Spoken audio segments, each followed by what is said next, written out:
My soon-to-be ex-wife is divorcing me and jetting off on a trip with the guy she's been seeing, probably figuring she still has access to my trust fund, but the reality awaiting her when she gets back is legal action and possibly prison. I'm Aaron, and I'm a 28-year-old guy. I'll try to lay out the whole situation as completely as possible. All my life, I've understood that my friendships were, to a degree, shallow because I was the trust fund kid in their eyes. There were always people trying to get close to me, presuming I'd host lavish parties across the globe or pay the bill for drinks everywhere. Then when they realized they wouldn't get what they were anticipating, they'd disappear. It's the honest truth. My folks established a substantial trust fund for me, but I know how hard they toiled to build that fortune. It didn't happen quickly, and one misstep could ruin everything. Thus, I put in a good day's work daily to build on what my dad began. Lately, though, I came perilously close to making that mistake, and that mistake is my wife, Ashley, also 28 years old. In college, I never dated. I wasn't the type for short-term relationships. I always wanted a serious relationship that would lead to marriage. But as soon as news of my family's money got out, I started attracting the wrong kind of people. When you're wealthy, folks tend to cling to you. I'd lend money to friends and treat for drinks at social gatherings, but nothing over the top. I thought doing things moderately was acceptable because you also have to be a normal participant in social life. I attempted to be friendly with everybody, but I seldom trusted anyone. Then, at my graduation celebration, I was introduced to Ashley. It was strange, she didn't seem to have any clue who I was, and we instantly connected. We swapped phone numbers, and for our initial date, I brought her to McDonald's. It wasn't anything extravagant, but we had an absolutely amazing time. She didn't care about the casualness of it, and I utterly fell for her. Ashley was the first person I ever truly loved. She never put on any airs to try and get my attention. She simply was who she was. She was intelligent, had a great sense of humor, and she made me feel ordinary, like she looked past the fact that I had money. About a month into our relationship, I brought her home to meet my folks. She didn't seem shocked by their wealth, and that felt like a good thing to me because it indicated that the money didn't mean anything to her. Little did I realize that she likely wasn't surprised because she already knew exactly who I was. Capturing my heart was just one part of her strategic plot.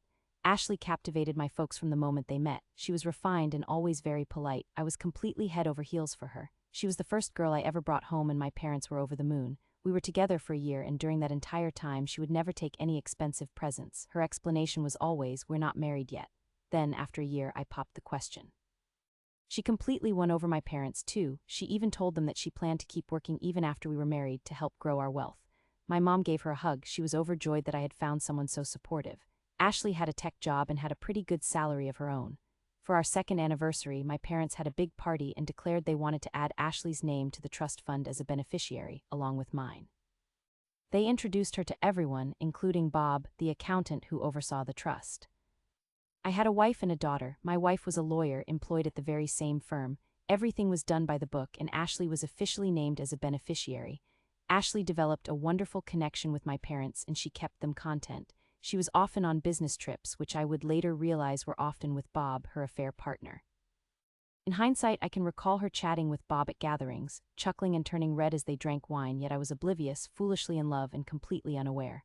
For a full 7 years, Ashley acted like the ideal wife, and then disaster hit. My parents died 6 months apart. Devastated by grief, I immersed myself in my job, working hard to keep the business going and manage my feelings. During this hard period, Ashley started to reveal her true self. After the funeral, she withdrew. I figured she was dealing with her own sadness and gave her room to grieve, but she never asked how I was holding up or acknowledged the passing of my parents. It felt odd, but I fault myself for not being more open with her. 2 weeks later, I decided to head home from work early to talk to her. I picked up some pink roses on the way. When I opened the door, I was shocked to see Bob standing in my living room. Baffled, I inquired if he was there to talk about trust fund matters.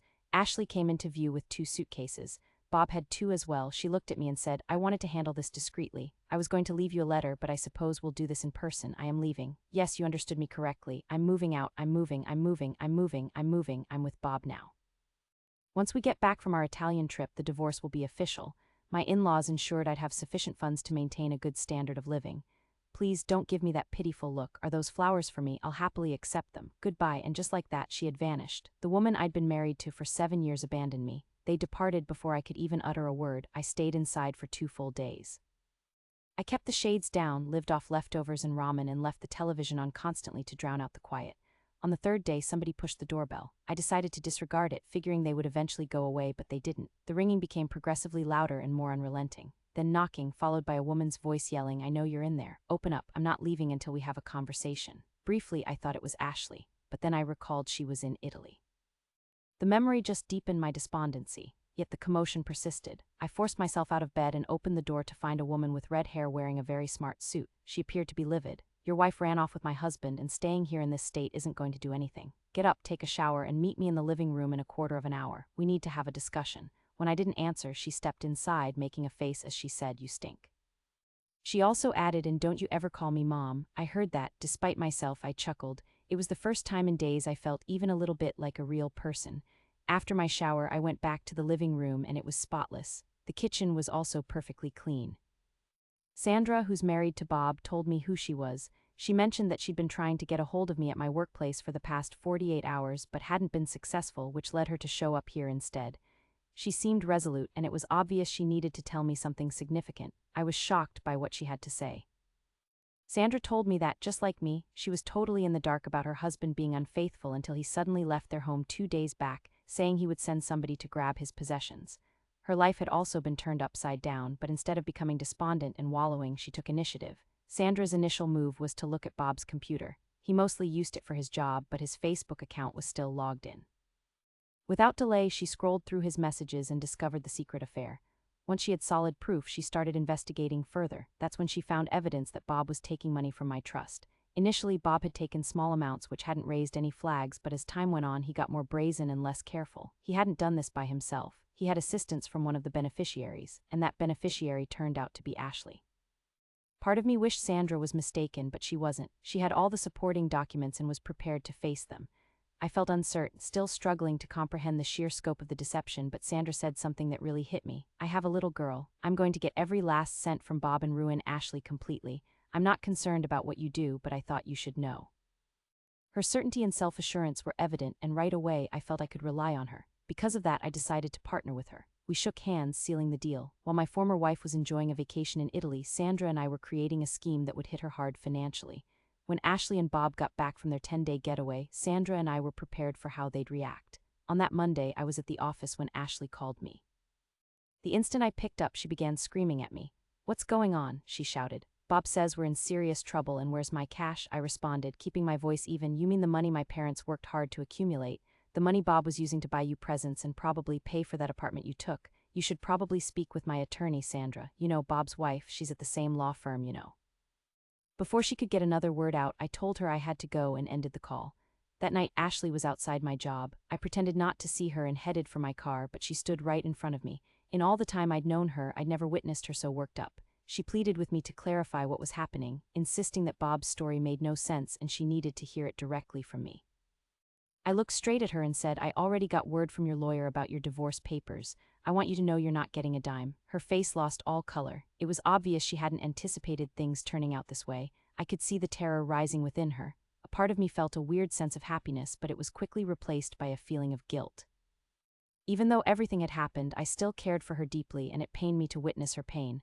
I continued walking, going towards my vehicle. She yelled after me, pleading with me to halt. The final words that reached my ears before I got inside were, "How could you treat me this way?" That statement felt like a physical wound. The impulse was to yell back, "How could you do this to me?"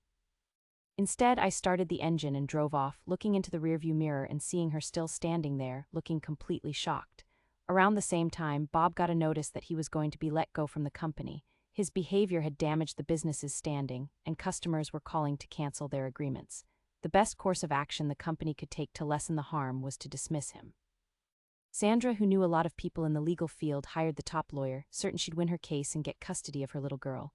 I got regular updates from her all week long, and with each call I felt somewhat better. When I got back home that evening, I sat down to write this. What happened with Ashley had left me feeling unsettled, and I needed to get it out. Do you think I'm being too hard on her? Am I the one who's in the wrong? It's been a week, and I want to say thank you all for your support and suggestions during a time when I felt so lost. I attended my first therapy appointment and showed this Reddit post to my therapist. They said it's a constructive way to cope with everything, and they reassured me that it's okay to mourn the person I believed I'd lost, in this scenario, Ashley. It's completely understandable to feel completely floored after something so huge like that has happened. Regarding the events of this past week, I'll give a quick rundown. Ashley contacted me once more, and this time her manner was much gentler. Her voice sounded raspy, as if she'd been weeping. She inquired about whether I'd eaten, and when I said I hadn't, she suggested she come over and make me a meal. I was completely speechless. She took my silence as agreement and said she'd be at my house in half an hour. I eventually was able to speak, saying, "No, you won't." "Are you kidding? After everything you've put me through, you think you can just show up here, prepare me dinner, and act like everything's okay?" She responded, "Sweetheart, I realize things have been rough, but we can talk." That's when I snapped. I think I shouted, "Rough? You consider what you did rough? It was awful, self-centered, and downright wicked. I never want to lay eyes on you again. What is wrong with you?" What she said immediately after made me want to throw up. She told me to stop being so dramatic. That was my breaking point. Before that moment, I'd felt bad about hurting her feelings, but at that second, I truly saw her. I saw a person who felt zero regret for the things she'd done and would repeat them all without hesitating. That call was a setup, a weak attempt to play me. She didn't realize I'd figured her out. She kept claiming I was making her out to be a person who only cares about money in the divorce. However, that wasn't true at all because she had a job and earned her own income. I felt the need to make her remember that I had cleared all her student debt and that her current comfortable situation was due to the financial resources of my family. She insisted that she only wanted to have a conversation to resolve our issues and that I should dismiss the legal action because it was a waste of time. I had to wonder aloud, what about Bob? She confessed that Bob was another man, and she was involved in an affair with him because he added some zest to her boring existence. Then she started faulting me for being gone for work, for not being present for her. She claimed that her relationship with Bob was passionate, something I didn't offer. Instead of me getting an apology, I was the one filing a lawsuit against her. Right then, I believed she was just trying to get a rise out of me. I told her that if she had been so unhappy, she could have talked it over with me, or we could have explored couples counseling. Cheating was never the answer. She sidestepped the issue and started pleading to get back together. I ended the call and promptly called Sandra. I told her everything, and Sandra advised that I ask Ashley to come over so I could try to figure out her true motives. Sandra also mentioned she would stop by. Taking her advice, I called Ashley again. She sounded confident, saying she knew I'd change my mind and that she would be at my place in 30 minutes. Before Ashley showed up, Sandra arrived. She didn't have a chance to tell me what she was planning, but told me to make sure Ashley sat in the dining room. Sandra informed me that she would be making a special appearance in this whole situation. Ashley showed up about 40 minutes later, obviously trying to look attractive, and honestly, she succeeded. She came in, gave me a kiss, and started walking toward the bedroom where Sandra was. I stopped her, telling her to sit down in the dining room. She gave me a sad look and said, "Why are you doing this, sweetie? Have I already lost you? Is our love really that fragile? Won't you try to win me back, honey?" Just at that moment, Sandra walked out of the bedroom. Ashley was so shocked she couldn't say anything, finally mumbling, "What the heck?" Sandra smiled and said, "Well, we finally get to meet. The woman who's been with my no-good husband, Bob the liar, and yes, Ashley, you've lost your spot in the bedroom." Ashley turned towards me completely enraged. "How could you trade me in so quickly? You're sleeping with Bob's wife after taking away all the joy from my life. We had so much trouble with our finances, and now we won't even get the trust fund money. I don't know who told, but now Bob doesn't have a job and I might get fired too. You're so self-centered." Sandra jumped in, saying, "What do you mean by we had debt? Was this some sort of mutual scheme? Were you helping Bob take money from people?" Ashley yelled, "Of course I was. I've supported Bob from day one. Do you really think he could have thought of something like this by himself? Of course I assisted him. Unlike you, you evil woman, you've done nothing but look down on him. That's why he chose me over you. Now leave. How do you have the nerve to even be here when your husband doesn't have a job? Why won't you say something to help him?" Sandra gave Ashley a kind smile, then looked at me and said, "I believe it's time to send Ashley on her way. The task is complete." I received the cue and opened the door, allowing Ashley to depart. She then angrily left, spewing harsh words as she went. After she was out of sight, I faced Sandra and inquired, "What exactly just transpired?" Sandra switched off a recording device, gave me a sly wink, and exclaimed with enthusiasm, "Aaron, we've got a confession. We're going to destroy them." I had mentioned that I wasn't going to let either of them get away with this. Sandra is incredibly smart and never gives up. If I were either Ashley or Bob, I would be truly scared of her. She's just remarkably skilled at her work. Before departing, Sandra admitted that she was the one who had leaked the information about Bob. I responded that her brilliance was influencing me because I had already come to the same conclusion.